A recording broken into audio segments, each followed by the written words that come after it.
अभ्यासक्रमामध्ये हिंदी भाषा सक्तीची केल्यावरनं संजय राऊतांनीही सरकारवरती टीका केली आहे।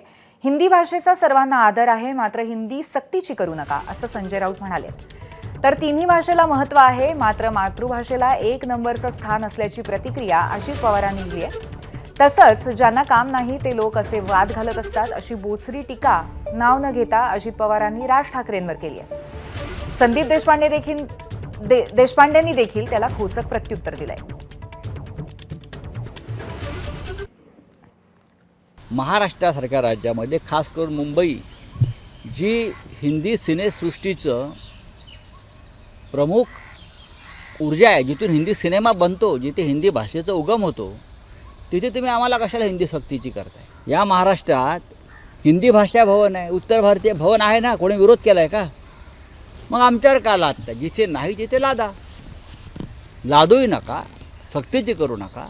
या देशामध्ये हिंदीविषयी लोकांच्या मनामध्ये आस्था प्रेम आहे, कारण त्या देशाची कम्युनिकेशन लँग्वेज आहे। पण तुम्ही अभ्यासक्रमात कशा करता लादताय? हिंदी यायला पाहिजे, पण तुम्ही अभ्यासक्रमात लादून विद्यार्थ्यांचं नुकसान करू नका। महाराष्ट्रात राहायचं असेल तर त्याला मराठी आलंच पाहिजे। त्याचबरोबर भारतामध्ये अनेक राज्यांच्या मध्ये हिंदी पण चालतं। काही जण म्हणतात ती राष्ट्रभाषा आहे, पण त्याच्यावर वाद आहे। मला त्या वादात शिरायचं नाही।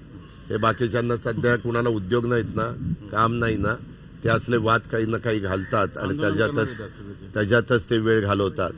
आणि इंग्रजी ही जगात बहुतेक देशामध्ये चालते, त्याच्यामुळं ती पण भाषा आली पाहिजे। अशा तिन्ही भाषेला महत्त्व आहे, पण शेवटी आपली स्वतःची मातृभाषा तिला नंबर 1चं स्थान आहे।